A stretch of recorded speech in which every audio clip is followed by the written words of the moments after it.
good morning. You're welcome to all say good morning to Mhm. all at the same time. It will wake us up. Mhm. Oh, hello, Morning. everybody. Good morning. Good Hi. morning. Good Mhm. morning. Morning. Morning. Morning. I really love that we got to hear each other's voices before we even began this morning. It's just another way to open up the doors to what is going to be behind it. And I'm really excited. I think the last time I saw Helene personally, we were in Switzerland at an international focusing conference. And um, it helps me think about those days of when we could actually travel and be together and hug each other. And I know we had a lot of nice personal connections during that week. Very special. And Helene is certainly one of the major people who have made contributions to focusing and other ways and other places. And she has a book that I'll make sure she'll name it and I'll put it in chat. And she's writing another book and she has a website. So I'm sure after today, you'd like to go visit it and support yourself and her by looking at it. So I just want to give everybody a big warm welcome. And Helene, thank you for your presence today. Well, thank you, Melinda and Lynn, and it's so good to be here. I have visited the group earlier on and then gotten so busy working with clients, but it's so nice to be back and to share with you all today. I really wanted to give you all something, a little, as I was saying earlier, a nourishing drink, something you could have for yourself and also something that you could have for your clients. And especially for people also who don't know focusing. One of my big goals as I've been focusing now since the 1980s, hard to believe it's been that long, but it has. And as I've been a focuser, coordinator, and a trainer of focusing oriented therapists, but one thing that has always been near and dear to me is to bring people in who don't know focusing and might not study it, might not be drawn to it, but the teachings are just so universal, so healing.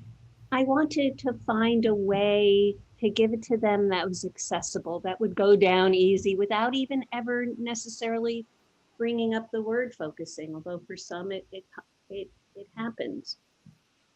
I also did it for myself because back, now my kids are in their 20s, but back when I first started, I didn't have kids, and myself and my husband, Larry, who's here today, Larry Ledich, my partner of forever, of many lifetimes, I think. We used to spend what we'd call these psycho-spiritual weekends. We had these long times of focusing. We would get into metaphysical discussions. We would just like have these long weekends, but then with kids, that was no longer possible. And I needed to, I think I had this joke that I did more focusing sessions before my kids were born than for the next 10 years of life. And people probably remember, Lynn and Melinda probably remember me trying to have my baby there with me during those early focusing conferences like in Boston, Lynn, but it was not really possible. And I also had to stop having group meetings. I was teaching focusing out of my home. So I needed to develop a way that I could have it for myself in just even a few minutes. And also then this got extended to my clients. And in the book I wrote, which is called I Know I'm in There Somewhere, A Woman's Guide to Finding Her Inner Voice and Living a Life of Authenticity, also for men. And this book was also a way of bringing these kinds of teachings and focusing and the focusing attitude and compassion and different pathways to finding your way back to yourself in the midst of your daily life, making that accessible with stories and with almost like a support group in some ways, so that people didn't feel so alone. one of the things I love from Diana Foch's work, AEDP, is the undoing of aloneness. And that's another thing that I want to do in my work, and I know all of you do, where sometimes that's why sometimes I have eyes open focusing or eyes open work with a practice that I'm going to share with you today called the ABCs: acknowledging, being with, and compassion. Thank you, Melinda, putting the book there.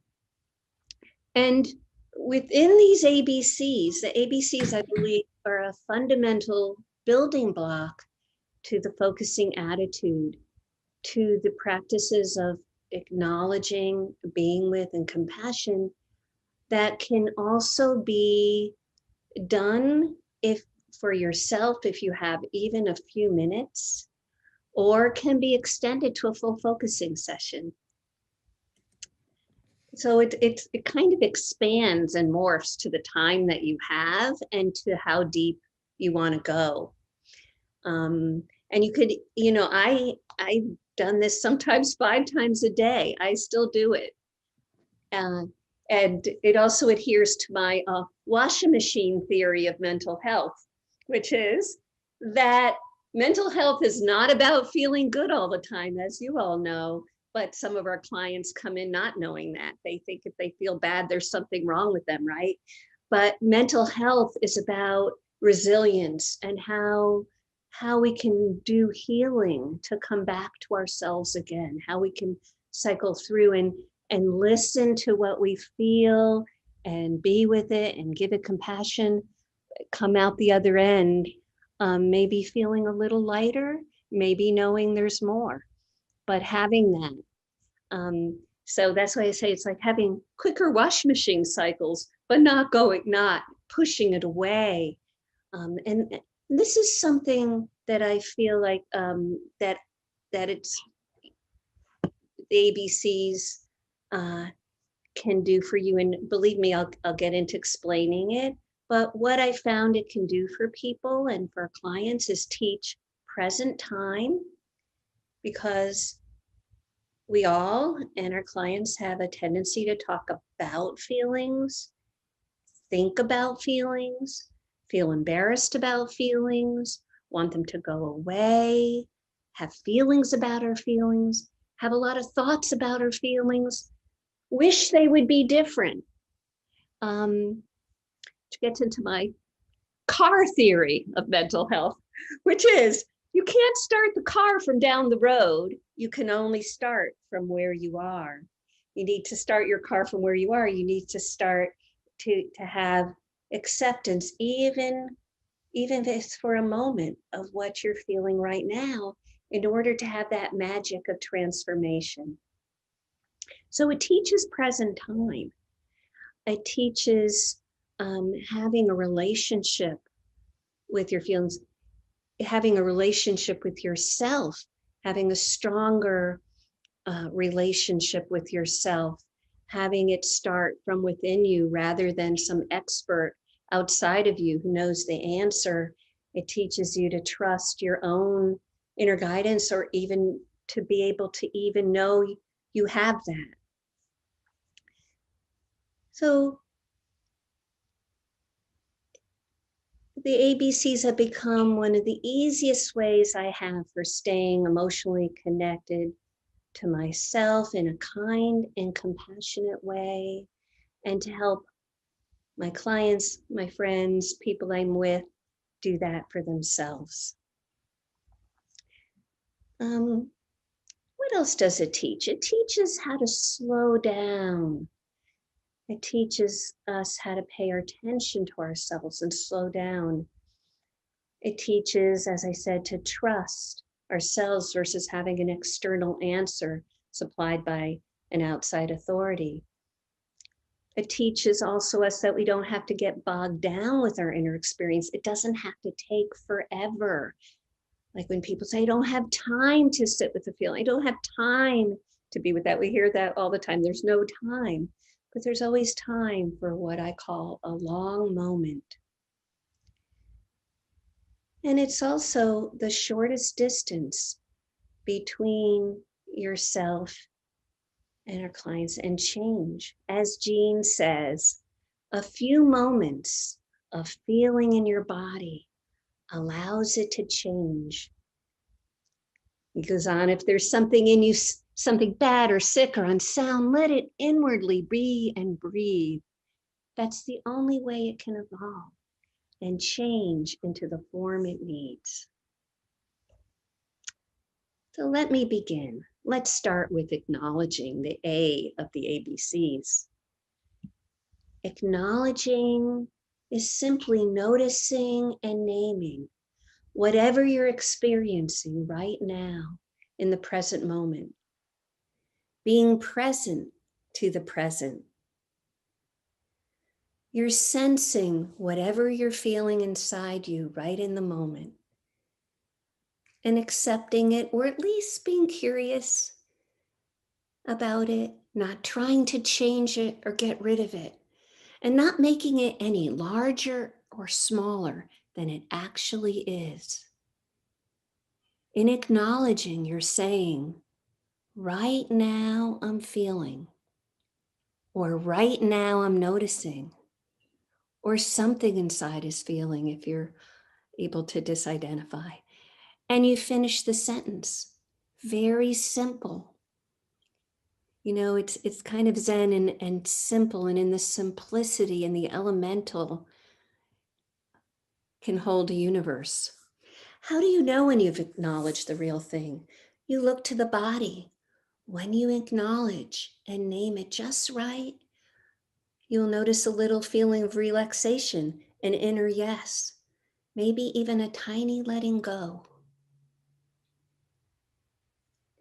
When you acknowledge something going on inside, right in the moment, it's like finding your car and turning the key. The paradox of change is the moment you truly can acknowledge and accept what's going on inside you. It's free to change form. Acknowledging, however, isn't the same thing as getting taken over by the feeling inside. Our clients don't usually want to acknowledge and say hello to what's going on inside. And a lot of times we don't want to do that either. If we're tired or cranky or just got hurt or feeling bad or feeling angry and not very good inside, it seems counterintuitive to become more aware of it than we already are. And if it's true for us, it's even more true for our clients. They feel stuck in their unhappy feelings, and they spend most of the time either avoiding these feelings or going over them and over them in their mind. Kind of what I call thought-driven emotions. Diana Fosha also talked about that in AEDP. Thought-driven emotions go on and on and on with no resolution. They loop. So naturally, they just want to figure out a way to overcome them. They want to tell us that they can change so they can feel better. So it might sound crazy then to just acknowledge the feeling without fixing it, without making it go away. It doesn't happen automatically for people. And we also need to learn to do this. We need to learn that our cognitive thinking brain, which is filled with thoughts that are composed of words, and our underlying emotional brain, which operates from bodily felt senses below the level of words, are not well integrated. They don't work well or play well together. They don't speak the same language. What happens is that when we're under emotional stress, either our thinking brain or our emotional brain takes over and shuts out any input from the other side of the brain. We become emotionally disconnected from ourselves. But when we're emotionally connected to ourselves, our thinking and our emotional brains are literally connecting to one another and working together. We have our whole integrated self guiding us, and we're better able to connect with others as well. The meanings and the messages from the emotional brain emerge more slowly than our thoughts, as we know from our rich focusing heritage. We're so lucky we have this, because Jean knew this, right? So we follow the thoughts, which create more thoughts when people don't know this. That's what they do. And we never consult our bodily felt sense. And if we slow down enough and we feel safe enough, we can get to that place of knowing what we're sensing inside, letting go of all the thoughts and commentary in our minds to get in touch with our bodily sense, which in this moment is simpler, less complex than what we're thinking, might even challenge what we're thinking. We can sense then that inner matching, that inner rightness. So in that way, acknowledging is teaching that process of resonating that we've learned in focusing, without necessarily talking about the whole process. Acknowledging is really just stating what's basically true, what's true right now. It might change in a moment, but right now in our physical bodies, we're acknowledging what's true for us. Because denying what's true doesn't make it any less true. Even when what we're admitting is true sounds really terrible. Admitting and accepting it actually feels good, like a relief. It is the key that unlocks the door. Once you're present to whatever is going on inside and acknowledge it, it's already in a place of being free to change. It's almost like let go. This is the paradox. And simply in the process of slowing down and paying enough attention to the sensing of it, to get to the right way of acknowledging it, you've already activated the ability to no longer be the upset feeling inside you. You're already bigger than it. And this is where the be comes in, being with it. Being with it is hanging out with what you feel. And, you know, when I was in college, I used to hang out, having ice cream on the wall at the College Park Deli in Ithaca, New York. And that hanging out, right? That just love hanging out. Something I so miss from my college days. But being with is just that. It's hanging out with what we've just acknowledged. Doesn't sound so scary when we talk about it that way, or when we talk to our clients with it in that way.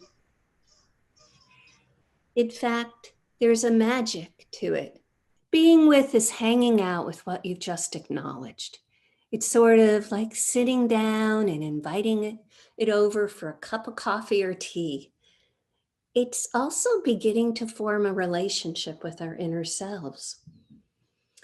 We all grow up, and so have our clients, with the idea that there are only two ways to relate to our feelings. Either we talk as if our feelings are all of us, we talk at them, or we tell them, you know, we own them fully, or we talk at them and we say, don't be that way. Stop being that way if you'd only go away. But of course, as we know in focusing, trying to either deny them, make them go away, shut them up, say you wish you didn't feel this way, minimize, or talk ourselves out of how we feel, usually doesn't work. So being with gives us another way.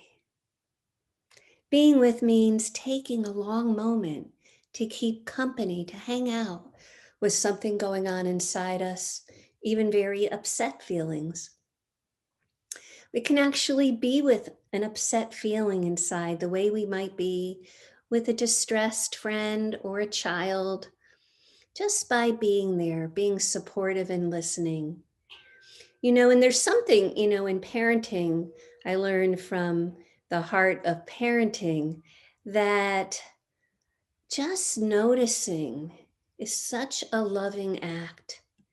The worst thing is being indifferent as a parent or to a friend or to our own feelings, being indifferent, acting as if it shouldn't be there, ignoring it.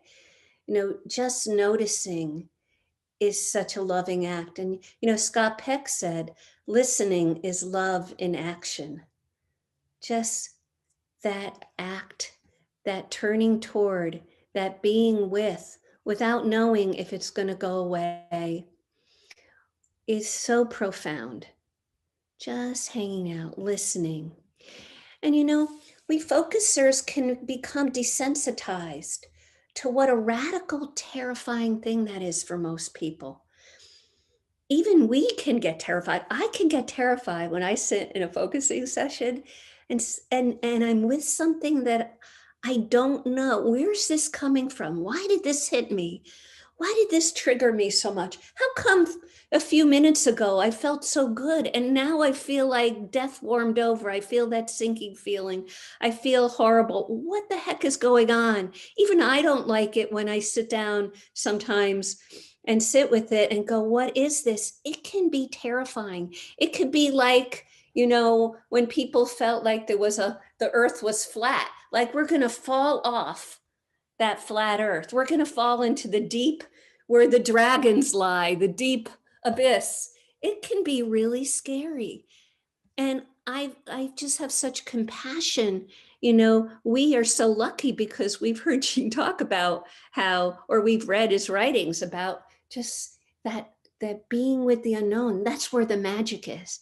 That's where just those few moments of being with that's where everything can change how we feel inside. But we don't know that before we sit with it. Sometimes, in fact, it gets more intense, right? And our clients certainly don't. Most of them have heard of this. It's like they've heard of cognitive behavioral therapy. They've heard of being positive. They've heard of, let me get over this. They've heard maybe growing up, be big, get over it. I hate some of these terms I hear from people. Put your big girl panties on. Like, I got to oh my gosh, goodness, buck up, get through it. Whatever makes you, whatever you can take makes you stronger. Not always, right? So this is just kind of revolutionary, and we forget that, but it really is that. In fact, in a session that I have, if all I do in the whole session is be able to put people or lead them into a present stance, because I can spend a lot of time not wanting to be there, if I can help them through my words, through helping them drop down, even spend a moment or two in that present relationship, being with, naming, I know I've done my job. I know, in fact, I can feel a little fizzle happen. I can literally feel something happening. The air in the room changes. I'll share with you a story soon about that. But that's not enough. We also need compassion, the C of the ABCs. So essential, because otherwise it can feel like, why am I doing this? It's like, why would I want, and why would our clients want to be with something so uncomfortable? Compassion has many names: gentleness, empathy, tenderness, loving kindness, even softness. Compassion, starting with self-compassion, is at the very heart of living connected to yourself. When it's extended to any part of yourself that is stuck in suffering, that part begins to heal. Extend compassion toward the hurt angry and fearful places, the vulnerable places, especially the vulnerable places, the foolish places, the clumsy and the quote effective places, and even the darkest, most unacceptable places inside yourself and others. And you begin to feel a presence, more of a calm. Something happens that you can barely imagine. And people are afraid to give themselves compassion. They're afraid that they're going to be lazy or continue to do self-destructive things. And they think of it as having a pity party. But self-acceptance and compassion are not the same thing as letting yourself off the hook. In fact, it's both such a strength, it takes courage, and it's actually quite a discipline. It's quite an effort. It's so much easier to feel bad and get to sink down. And when you're feeling that way, and when you're feeling most vulnerable, I have a phrase that our critical voices, our deepest critic does feeding frenzies on our vulnerabilities. When we feel most vulnerable, that's when we're prone to feeling the most bad. That's when we're prone to feeling the most, to retreating and isolating ourselves because we feel too bad or feel embarrassed or feel like we shouldn't feel this way. And that's when we need the most compassion. Giving direct empathy to whatever is inside you that's hurting or struggling. Compassion is that attitude, that stance. And it's like giving that little bit of effort. It's like turning that hand toward yourself or toward a person suffering, if it's someone sitting before you. It's knowing that thing has a good reason for being there. It's helped you survive and get to this place in your life. No part of you maliciously wants to sabotage you. It's trying to protect you. There's a life-preserving reason for being there. And at the moment it began, it did the best it possibly could, and it helped you survive. You may not know its story, and you may feel so much shame about it that it's hard to invite it to tell its story. And the shame freezes it from telling its story. And you may not know why, and you won't be able to find out until you approach it with compassion. And we get impatient with these feelings. We get impatient with the things that hold us back or the issues that recycle again and again. And I've learned this over and over in my life, the lesson of self-acceptance. And if I'm not feeling good, most likely I'm not being self-accepting. So I'm going to start the attunement soon, but I'd be very happy to hear questions, and then I also want to share with you just a little vignette of working on this with a client. If anybody has a question or a comment or. Do you give yourself a time frame for how long you do this for with yourself? Not a client, but do you say I'm going to do this practice for a half an hour? I don't. I even have done it, especially when I would drive more to my office at a red light, that fast. So it's what's beautiful about it is I can cycle through it very fast, like acknowledging, being with. If I have time, it can actually almost be like a focusing alone and be a half hour, but it could be a few minutes. It could be a moment, especially as, it's like, I think we have neural pathways that develop when we do a practice. What I love about this is sometimes there is no focusing partner available. I mean, I'm fortunate that I have two now, but it wasn't always true at all. And I do it often in the morning. I use my own app, or if I don't want to lead myself through it, I use my own voice. I do it while I'm walking sometimes. So there really is no time frame. Once you start doing it more, almost like a practice, like for me, it's almost like my meditation practice to do this. It's like, because when I do it for me, I'm also like, it's like tuning, like a tuning fork. I feel like my whole day, sometimes Larry and I do this in the morning when we have a chance. It's like the whole day goes better. Sometimes I'll wake up in the morning, open my sliding glass door, and I'll say, it's going to be a wonderful day today. And then I do my ABCs, just anytime. There's no time frame, which is really helpful. But in the beginning, it's nice to get, when you're first starting to do it, it's nice to give yourself at least 5 minutes. That was such a beautiful, clear presentation. And I've been a massage therapist for 30 plus years. And so I've had the really unique perspective of having my hands on people's bodies when they're coming in with some physical constraint that they're paying me good money to help relax. And always in the session, when I'm in a place that's not moving, and then we can name together what some of the roots are of like the life stress or the fear around the tension or something like that, I feel the tissue relax under my hands and the issue moves toward resolution. And that's one of the unique things I've gotten to actually feel that in many, many different kinds of people's bodies over and over, sometimes in ways that they can't even feel themselves. And I know that's even true for me and my own self, right?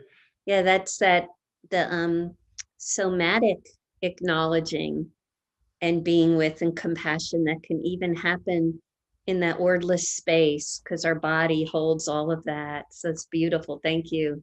I just wanted to add to your metaphor toolbox around the A. Living in Canada, where there in the winter there's ice on the road, often use the notion of the importance of turning towards the feeling and how paradoxical that is. It's similar to when you're driving on ice and the natural impulse and you skid. The natural impulse is to turn away from it, and then you go in circles. But there's a balancing that can happen when you turn into the skid, and a balancing that can happen when you turn towards the feeling. So I just wanted to add another one of those. And I used to work with a lot of nurses. They would often become nurses at the age of 7 in some kind of way, caregiving, and help them to find that kind of being with capacity and recycle it from the work that they've done as nurses. So just kind of adding it to the toolbox of the importance of it all. Thank you so much, Steve. That's beautiful. I love that metaphor, and I'm happy to have more tools in the toolbox. They really help to illustrate that, and that's a beautiful thing, because it's so scary to go toward the feeling or to feel like you're gonna go out of control toward it. That's one of the hardest things, and yeah, it's so that's a wonderful one. Thank you. What I wanted to add is that I cultivated a practice similar to this for myself, of just really staying with whatever was coming up. And what I found was that what was so difficult was the defense mechanisms. The defense mechanisms were a lot harder than actually just being with the feeling, to overcome the defense mechanism, to not be with it. Yeah. I think it's even a little glitch there that keeps us from being with that which would be most healing. So that really is the most challenging thing. So thanks, Steph, for that. Yeah, it might be a good place to share this story about my 34-year-old client, and I'll call her Casey, who's also just terrified to be with her inner places and circumstances. she may never have gone there, but some very horrible, tragic circumstance in her life brought her to me, and that's that her mother was hit tragically by a driver going through a stop sign and was instantly killed. And her mother had just been visiting with her. Her mother was her best friend. She was closer to her mother than with her husband. And her mother also, besides that, she has special needs, autistic son. And her mother, it was so devastating because besides being her best friend, she took care of Casey's autistic son. They spoke 3 or 4 times a day. They did everything together. People called them twins. So it's been so hard for Casey to be in the grieving process. And naturally, she tries to push them away. And that's what she's done all her life to cope. And she's incredibly speedy. And just a couple of weeks ago, she canceled her therapy session, saying she had back-to-back meetings at work, does not have the time, because she'd been very loyal to coming every week, even though this is just the hardest thing for her ever. The following Monday morning, she came to her session extremely distraught. She said, "I'm in a panic. I'm worse than I've ever been. This is the worst I have felt since the accident. I can't turn it off. I spent all weekend in bed crying. I could not function. I was paralyzed." My husband's like, what's happening with you? I couldn't do anything. I just was lying there. And she said, "This is just not like me. I've never been this way." And we were talking, and I was just saying, you've had all this feeling, you pushed it down with work, and now it's come up with a vengeance, like a Jack in the Box coming up, or a Jill in the Box, when it knew you had the time. But she says, "I thought time would help my grief. It's not getting any better. It shouldn't be this way. Why am I like this? I've never been this way before." You can hear all that thought-driven emotion in this. She's panicked. She's angry at herself for falling apart. But in a way, all that painful emotion and thoughts is not allowing her to feel in her body. She's saying, "I shouldn't be this way. Why am I this way? It can't be. I should be over it." All those critical voices. So I calmly said to her, "But this is where we are today." And, gave her my car metaphor, also my weather metaphor, that we can't change the weather. It does change, but we can't deny what it is outside. So, but it is a state. It changes like the weather, but the only way to move forward is to be where we are. I could see her stop for a moment. She took a big, deep breath.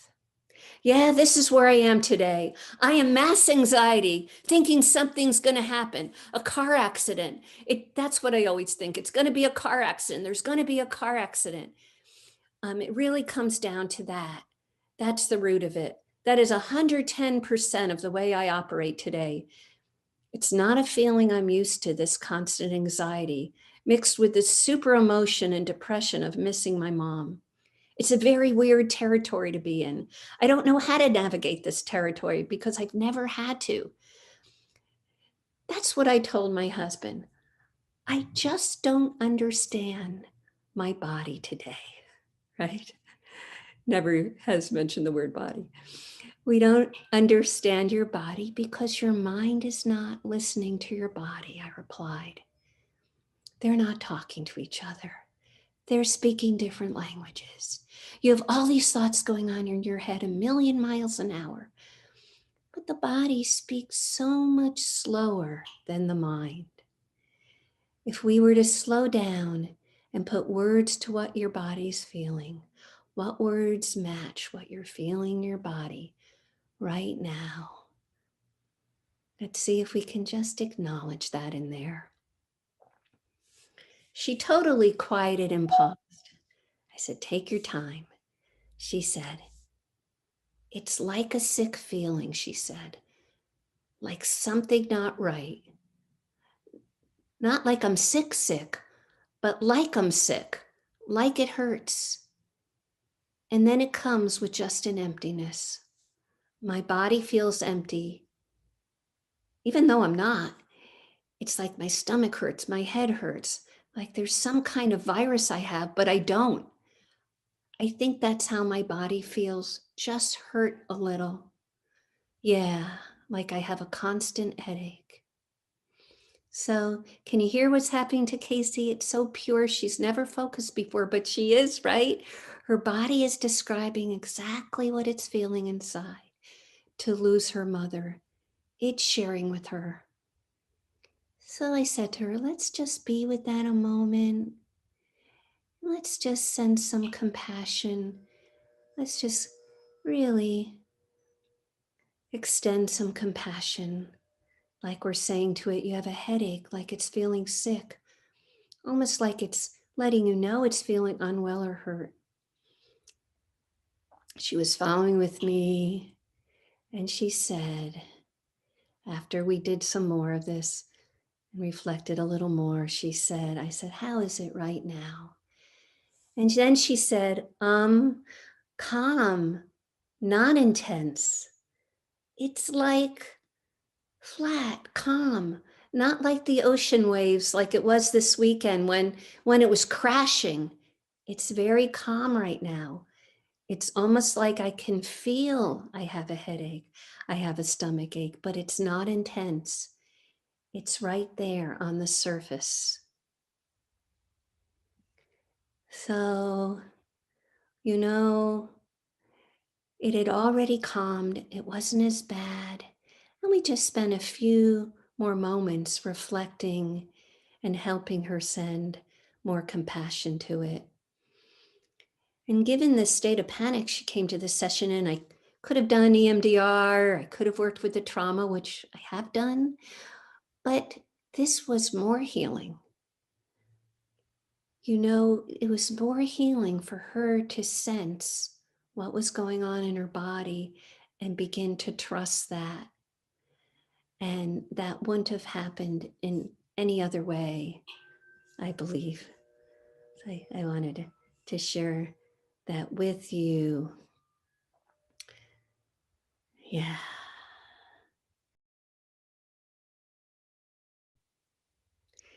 I'm going to lead you now through an entombment so you can experience this yourself. So I invite you right now to begin to find a comfortable position.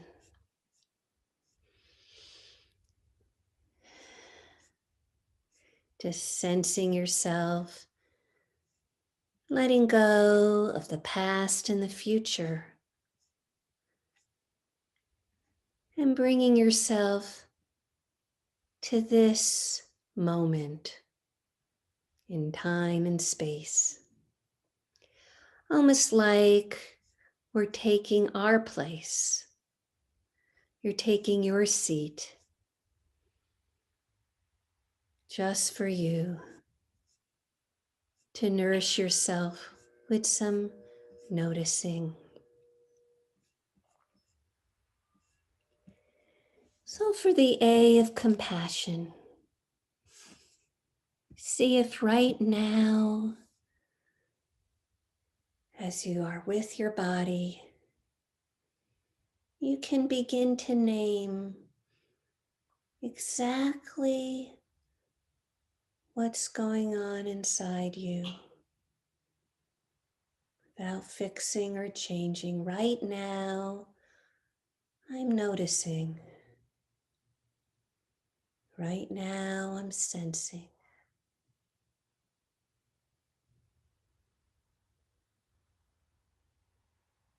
Right now, there's something in me sharing this.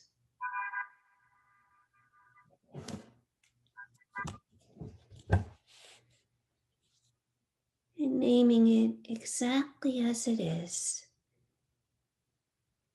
as simply as you can.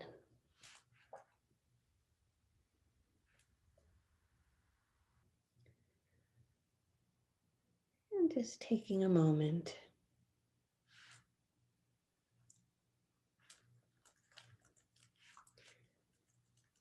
And now for the B of being with.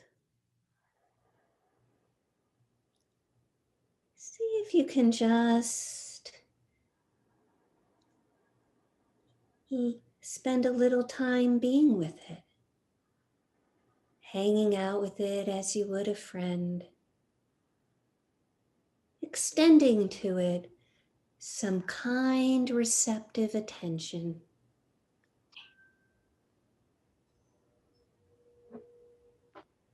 Like you're welcoming it, inviting it over for a cup of tea, exactly as it is. Just hanging out.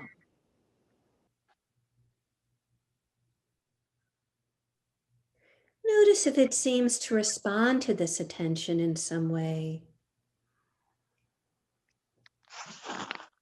Changes or even has something to say.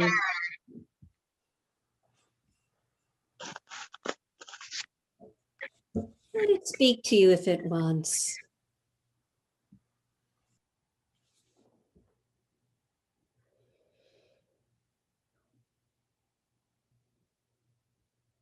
Just being as receptive as you can.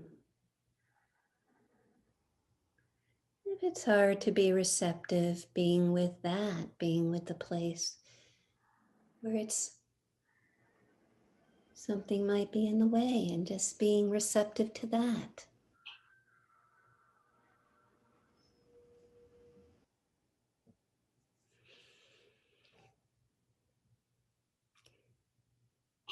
And now for the C of compassion. If there's some upset or distress in what's going on inside you, see if you can be compassionate toward it. Let it know that you hear it, that you hear how it feels, how it is for it, rather than what you think about it. And that it must have a very good reason for feeling or being the way it is. And sense and see if you can notice how your inner places respond to the compassionate way you're treating them.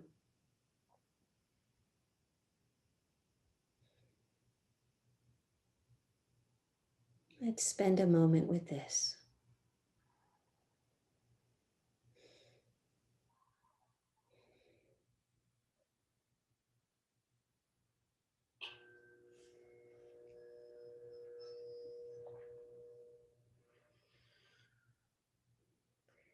When this feels complete, thank your inner places for whatever messages or senses they sent, whatever gifts they brought you, and thank yourself for giving yourself the gift of your presence. And slowly open your eyes. Thank you. Thank you so much, Helene. Anybody have something they'd like to share about their experience or whatever is there for you? I really thought that you had gift wrapped the talk in such a wonderful way that made it clear, portable, on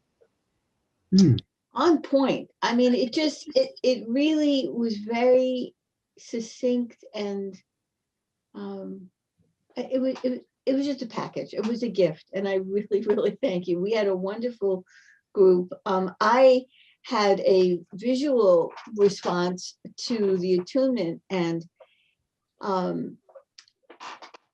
think I've talked before about being visual, but I saw a rectangle, and in this rectangle, the outer edge, the outer border was a deep, deep purple. Then the inner edge was a wonderful pink, like a rich pink, not a bubblegum, but like a really deep pink.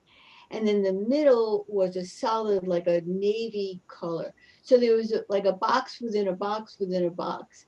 And I think it's how I experienced, my own feelings about, seeing things in layers.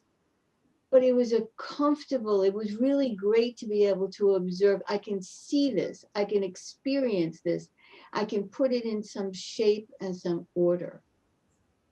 So it was a very rich moment in time. And I really was happy to have that opportunity to experience it. Thank you for your comments and the image, and can see that like a whole focusing almost, came from that. Yes. Something that I'm struck with comes out of the wonderful way that you presented things, Helene, and it's the softness rather than the hardness with which Americans approach most problem solving. And the phrase came to me just now, instead of brace yourself, it's embrace yourself. Love that. Beautiful. Instead of bracing yourself, embrace. I love that. And also, it's such an inviting thing to help people drop in, because that's the hardest thing. And that's such a beautiful way of, it's almost like a caress, like an envelop yourself, embrace yourself. I love that. Thank you. See how wonderful things from 5 minutes of being with yourself. There are these jewels coming up. It's so beautiful. The ABC experience gave me a way of reflecting on how I was listening as my partners kind of revealed what was moving for them. I got to see myself, how I could acknowledge, be with, and have compassion for, as a listener as well as a self-reflector. You got to have it for you. No, it got to fine tune and clarify the way that I was able to. Oh, the way you were able to hold the space. Without actually without doing, just by being with. I got it. Sorry. Yeah, no, that's fine.